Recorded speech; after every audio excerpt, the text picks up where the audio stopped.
Hi everybody, welcome and welcome back. It's me, Chameleon Girl Gina. And we're gonna go ahead and we're gonna make some birrias. Is that how I say it, baby? Birrias! That's how my friend Diana, who is a Mexican girl who gave me in a nutshell, how to cook these, and this is inspired by her, this recipe. Of course I put my spin on what I need to put my spin on, but I did end up making some and I had her test them and she's like, oh girl. And so anyway, I got confident.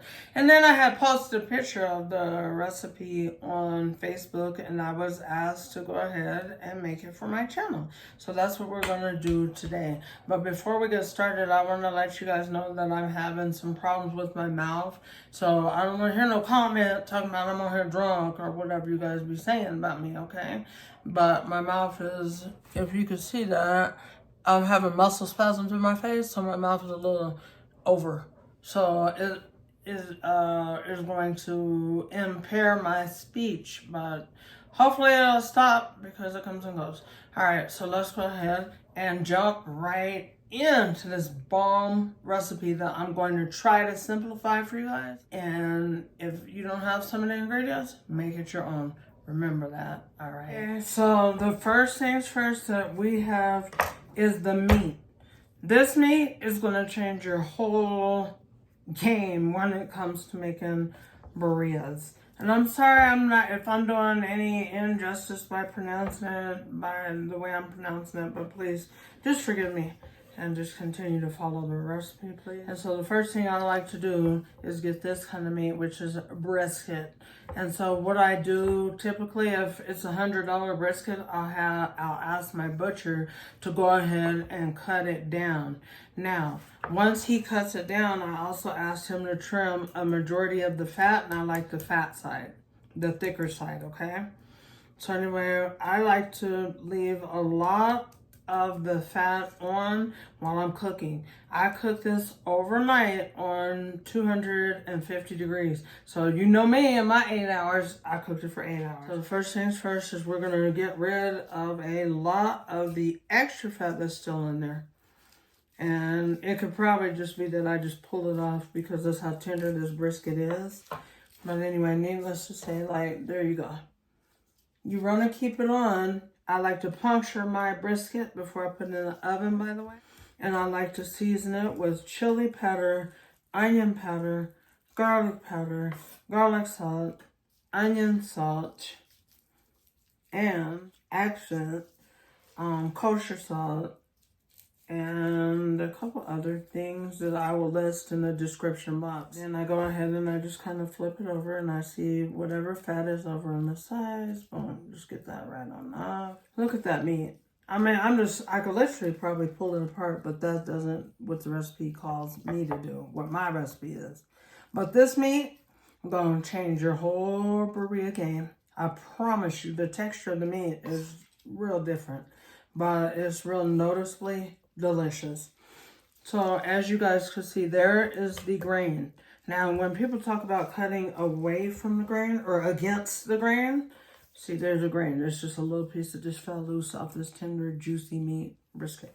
Okay, so anyway, they're talking about doing it like this. So we'll sit up here and we're gonna chop this. This is not the easiest meal. It takes about over an hour for me to prep. And if I was really going all in pure authentic, I mean, it could be hours. Against the grain. See how that is?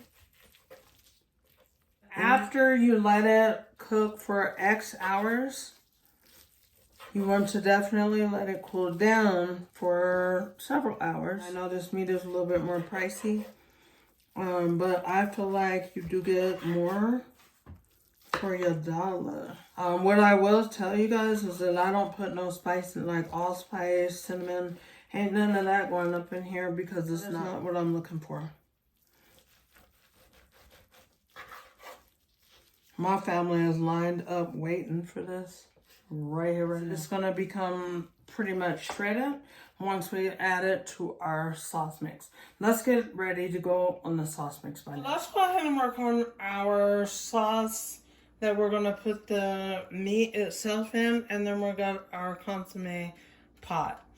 But we're gonna start by, we're gonna cheat sheet it just slightly. And we're gonna use some enchilada sauce in the can. This is a big can. And so let's see how big it is. 1 pound, so a 12-ounce can.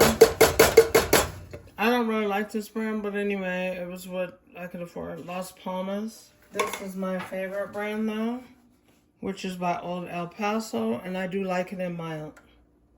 And look at the thickness and the difference in color. But like I said, we ain't gonna trip. Guys, this is on about a medium heat. We're gonna also add a 12-ounce can of tomato paste.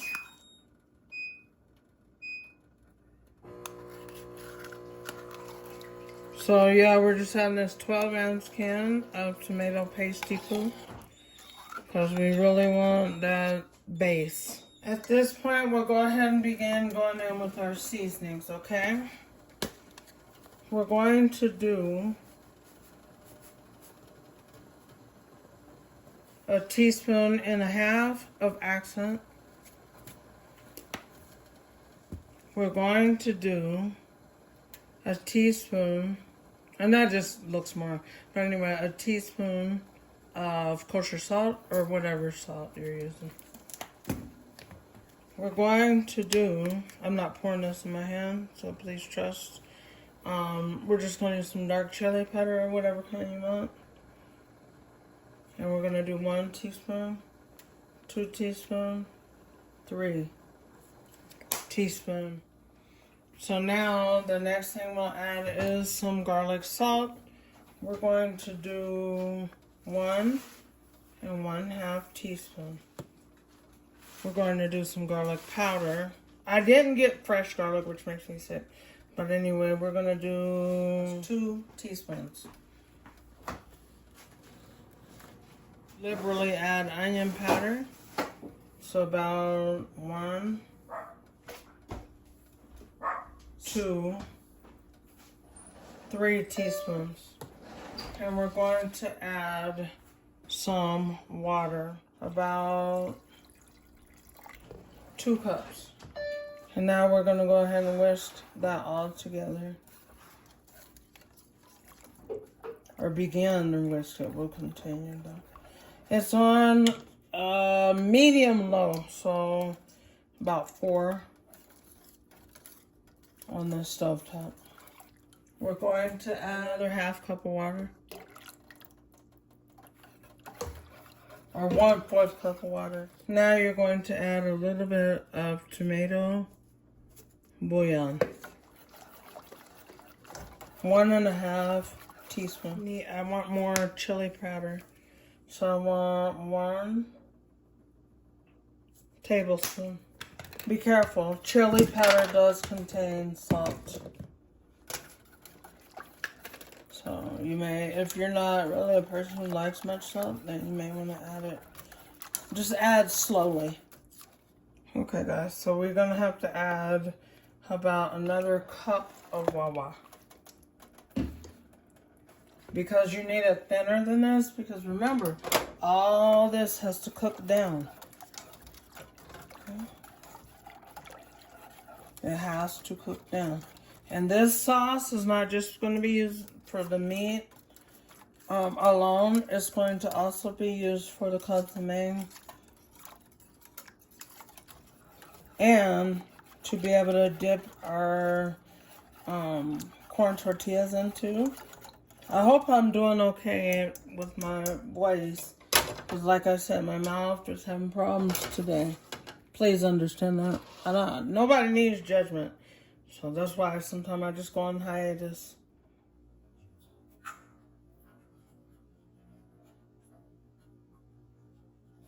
I'll be adding a 1/2 pack of just mild taco seasoning. It just do something for it to me. Although we put most of the flavors that's in there. But anyway, that's what I like to do. It's not required, however.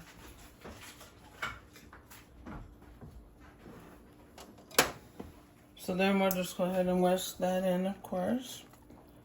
And I want to just let that go. Not long though, just a couple minutes. Okay guys, so we're gonna add a little bit of black pepper, which I neglected to do. Just a little bit. About a teaspoon. We're just gonna have to whisk in that pepper.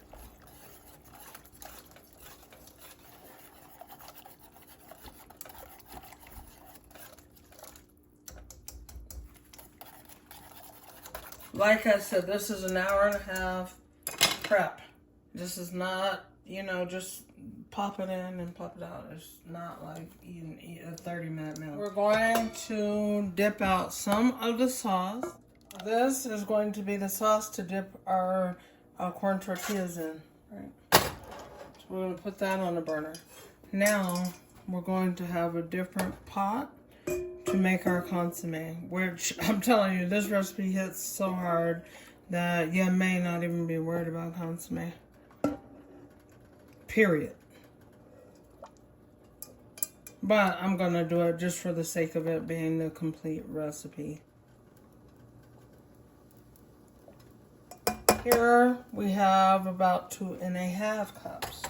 We have 3 pots going with our sauce mixture. The consistency of this back one needs to be much thinner. The consistency of the consommé sauce needs to be about there. Consistency for the meat needs to be the thickest. But right now, we're going to start with it being about that liquidy.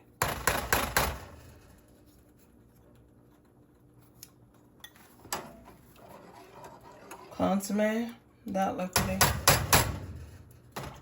Enchiladas, or excuse me, corn tortillas, soupy. We're going to go ahead and now just add our meat in there.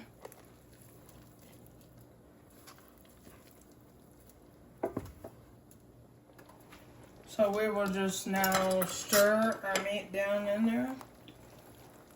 And we're going to let it cook down. You're not going to do this, you know, real fast or anything. It takes time for it to cook down. But when you cook something and you want it to cook down, and if you do it without the lid, it'll cook down faster. And these 2 sauces over here, like I said, this is the consommé sauce. This is for the enchiladas. We're just going to let that cook down. Mainly this one. This one, you want it to stay liquidy. Consommé, you want it to stay kind of like what it is. And we may add just a little bit of meat in there, just for good measure. Meat on meat, but you know. Meaty, I'm gonna meaty. Slightly. Now we're gonna add about a little bit of onion.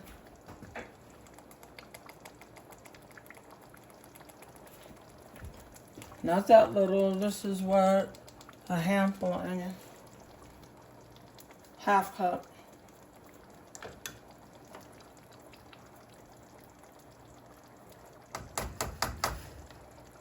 Maybe a little bit more meat in the consommé sauce. Just a little bit. The back one, we want to just keep it warm for the enchilada sauce. The back one, we want to keep it warm for enchilada sauce.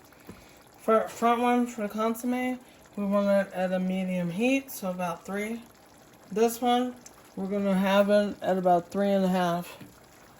Okay, so we'll let those things go ahead and get to where we need it to be. And then we'll come back after I take the bartender break. Okay, so it's time to go ahead and get our shells fried in some good, nice hot heat. And so first up, you just want to grab them and you want to move extremely fast. They first emerge into the sauce.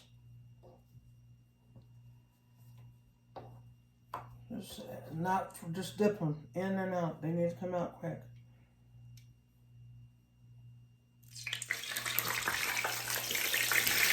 I want you to fry them at about 300 degrees for about 4 minutes total. Okay guys, so our next step is that we're going to go ahead Well, my next step, this is where I like to do it. I like to go ahead and add some cheese. And y'all know I don't play about using shredded cheese, but I don't have no choice around it today. So anyway, this is a Mexican style blend of shredded cheese. You can use Fiesta, you can use mozzarella, you can use whatever one you prefer, I believe. Whatever fancies you're craving. We'll go ahead and just begin to fill up each one of them.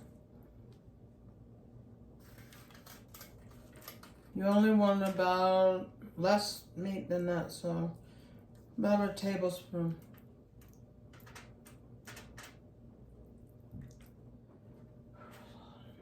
Okay guys, so you're just going ahead and pick them up. You give them a little foldy-woldy. You're going to place them on whatever your dish is that you want to put them in the oven to melt everything down and together. So there's what you're looking like right now. Okay, so now we're just going to garnish. I like to just sprinkle onion everywhere on it. Some fresh onions. Boom, boom, boom, boom, boom, boom, boom, boom, boom. And we have a taste tester standing by. We'll go ahead and garnish with some cilantro.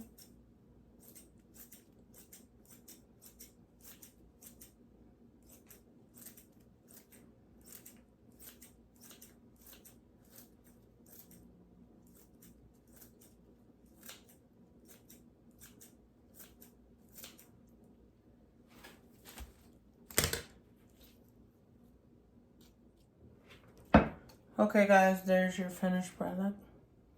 Let's get our taste tester in here. We're gonna bring in today Riley, all right? So, she likes Birrias. We'll just start her with 1, 2, 3, however many she wants. Want 2? Just 1 for now. Okay.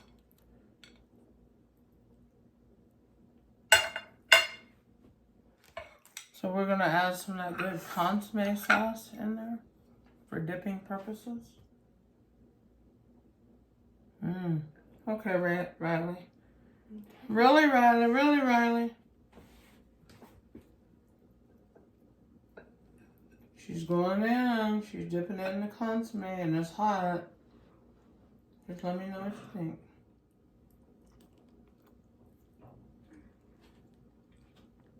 Yummy. What it tastes like all the times. Did it bring back old memories when you were back in the day? 10 out of 10. Yum, yum, yum, yum. Can you tell, like that meat in there? Brisket. Alright, anyway guys, thank you so much for watching. I hope that you guys enjoyed this method of making the Birrias. Birrias! Gotta roll my tongue. They finna be good and I'm finna eat. So God bless. Enjoy your day. Bye.